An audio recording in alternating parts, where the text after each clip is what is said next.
Sa halip na hamon, nakikita ng pamahalaan na isang strategic opportunity sa bansa ang pagtataas ng taripang ipinapataw ng Estados Unidos.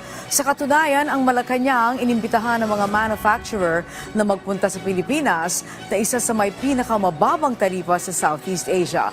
Si Mela Lesmoras sa sentro ng balita.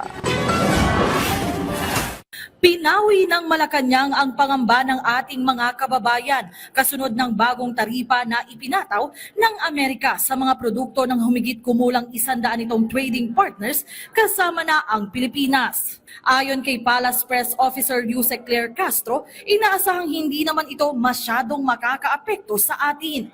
Lalo pat kumpara sa iba pang bansa, hamak na mas maliit ang porsyentong ipinataw sa Pilipinas. Ang Department of Trade and Industry, positibo rin ang pananaw rito at naniniwala silang maghahatid pa rin ito ng strategic opportunities para sa bansa.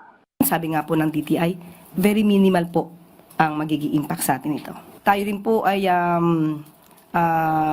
naniniwala sa isang relasyong maganda, ang US-Philippine Alliance, kaya po ang pagpapataw po ng 17% ay maaari na pag-aralan din po ng gobyerno po, ng administrasyon ng US. Kaya ito po ay tatanggapin natin. Pero kung ano man po ang maaaring maging impact, of course tayo ay dapat tumugon ng nararapat.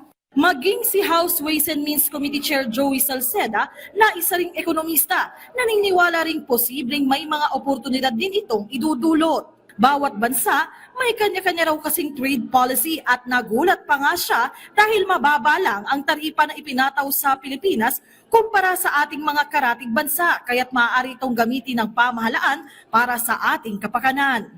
Mela Lesmoras para sa Pambansang TV sa Bagong Pilipinas.